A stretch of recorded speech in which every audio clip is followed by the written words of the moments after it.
Morning, sir. Good morning. It's great to be with you. Just pull that microphone up there with you. This is Ed. Ed, good to see you. Yeah, and I'm Tim. Hey, Tim. So Ted, Ed, and Tim. There we go. So 3 one-syllable names. I think we can all deal with this. Sounds like a sports show in the where morning. are you going? And where have you been, and where are you going today? Well, we are in the midst of a bus tour throughout the so-called SEC primary. The SEC primary. So we left the debate on Thursday. We went to South Carolina. We went from South Carolina to Georgia. We went from Georgia to Alabama. We went from Alabama up to Tennessee. Went from Tennessee down here to Mississippi today. Then we're headed to Arkansas. Then we're headed to Oklahoma.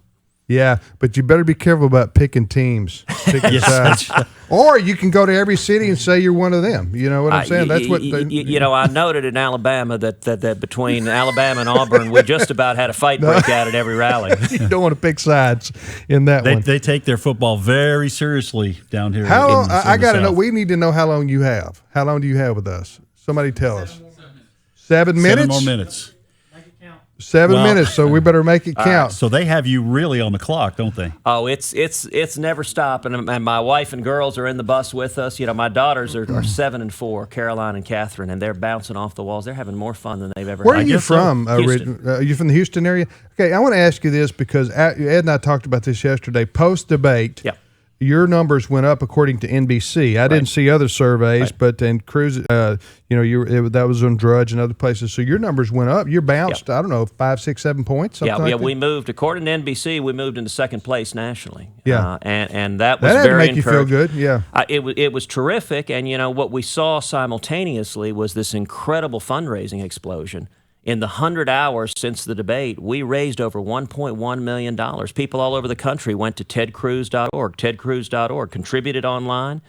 And my son did. Well, thank you. And you know what? The crowds we're seeing.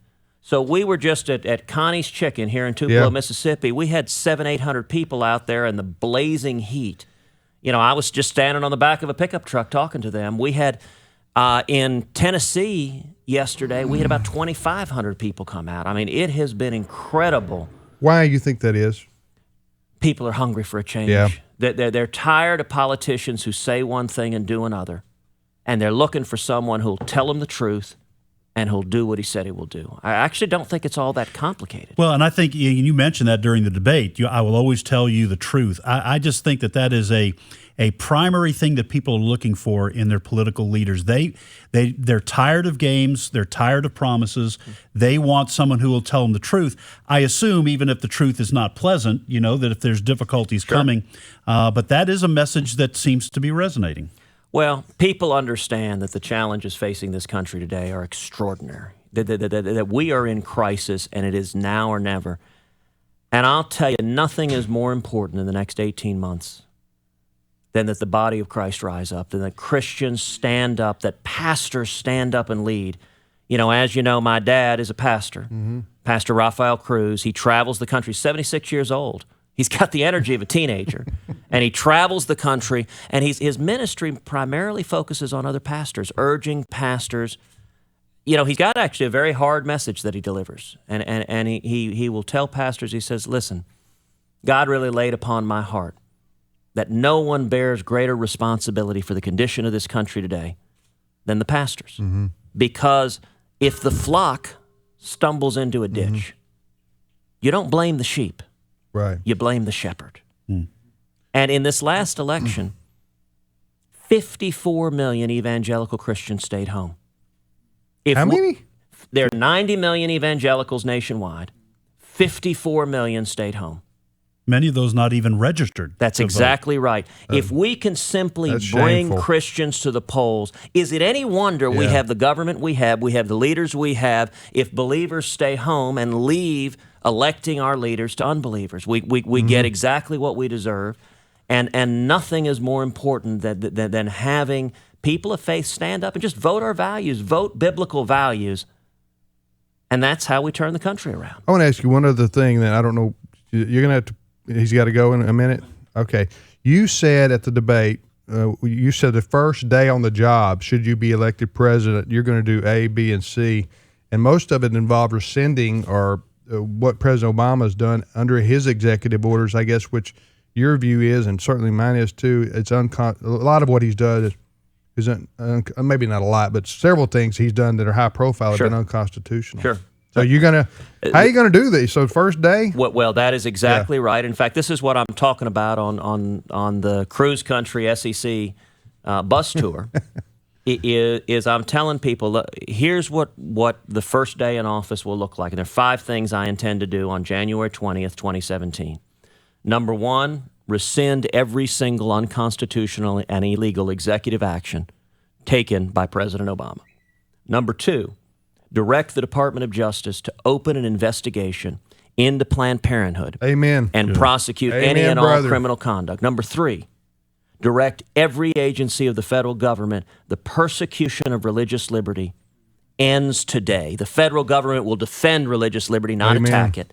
Number 4, I will rip to shreds this catastrophic Iranian nuclear deal and defend this nation against the threat of a radical Islamic Ayatollah with a nuclear weapon. And number 5, on the first day in office, I intend to begin the process of moving the American embassy in Israel to Jerusalem, the once and eternal capital of Israel. Hey, thank you, sir, for coming by. People want to read more about your platform? It's tedcruz.org, tedcruz.org, tedcruz.org. Come read about our record, read about what we're doing, and sign up and volunteer, speak out, join us on Facebook, on Twitter, contribute. And it's got to come from the people. You're in Tupelo with us here, and you're on your way to Memphis, or the Memphis area, Olive Branch, I think. And then you're on the way to Arkansas? End of the day in Arkansas. Okay, now in Arkansas, they do something called Call in the Hogs. Are you prepared? Are you prepared for this? It's kind of interesting. This whole bus tour, a joke I've used in every state, whether it's Georgia or Alabama or Mississippi or Tennessee or Arkansas, I use it too, which is, you know what? Mississippi and Texas, we agree on just about everything. Right. Except football. I just know when you get over there to Arkansas, they do the hog calling thing. You just need to be prepared for what they're doing. Yeah, we have. So have your staff brief you on that if you don't know, and maybe practice it in the bus going up there. But anyway, we have a lot of listeners in Arkansas as well as these. Thank you, other states Senator Cruz, for stopping by. I know you got next time you're through here, please stop by and be with us. And if you have listeners who are in Mississippi or Arkansas or Oklahoma in the next couple of days, we're going to be there. Okay. You can find out the details on our website, tedcruz.org. Find out exactly where we are. Come out and join us. We'd love to see you. Thank you, sir. Thank you. God bless you. All right, that's Senator Ted Cruz from Texas. Thank you, brother. We appreciate him taking time to stop and be with us, and he is welcome anytime here. And let me just add that in the name of fairness, we have invited all presidential candidates who have formally announced Democrat, Republican, or other. I don't think there are any other. If they want to be on with us, they want to stop by and be on in our studio, hey, they are more than welcome. Absolutely. We want to be fair. First thing they have to do is find Tupelo. That's true. So we can make them work a little bit. That's right. You got to want to be. You got to want to be here. If you wind up here, you want to be here. You want to be in. You got to find Tupelo, and then you come here, and we'll put you on the radio. So, but seriously, we're just to show you we're not playing favorites. And it's important for our listeners, 200 radio stations in different states. Yeah. Everybody may have their own particular favorite, but we do want to give opportunity for the men and women who, want to lead this country to tell us why. Let me tell you something right there. Senator Cruz is a breath of fresh air. Yes, absolutely. In the world of politics, now there are some others, but nobody does a better job, I think, of breaking through the political talk and the clutter and the political gamesmanship that we all get tired of. I'm talking about, by breakthrough, I mean who's actually in the Congress. Right. Okay. Right. Donald Trump is outside the Congress. Right. Carly Fiorina is outside Congress. I'm talking about somebody who's in the arena, so to speak, who will will unflinchingly speak truth to power. And I think, and Ted Cruz does it, despite the fact that the media tries to make him out sometimes to be this, antagonist for antagonism's sake. Right. He's not that way. Well, you know what? That's the Speak to his points. You know, because the thing is, the news media, in general, I don't think this is something we need to prove. We can make this assertion. In general, with certain exceptions, is liberal, and they see world. They see the world a certain way, and if you don't agree with that, then, like you said, you're being antagonistic for antagonism's sake. And it's disgraceful in this country. The news media ought to be in the business of journalism, and so for the news media to point someone out and say, "Well, you're just this or you're just that," because you don't agree with us, is a disgrace. And I think people are tired of it, and that's why, in general, the news media is way down at the bottom in terms of approval ratings. But for the American people, they just don't trust them anymore. You know. Right down there with car salesmen, and that's not to. And I'm sorry you just defended car salesmen. I'm sorry to have just insulted car salesmen. Used car salesmen. Used car salesmen. That's right. Yeah, and Ed apologizes for using you. I apologize for putting next news time media. You want a used car, you see what kind of deal they give you when they learn about you're doing this to their reputation. No, what I'm saying is I apologize for putting news media people in the same category as used car salesmen. I apologize to the used car salesmen out there. Okay, so I got you. You're listening to the program Today's Issues on the American Family Radio Network. I'm Tim Wildmon with Ed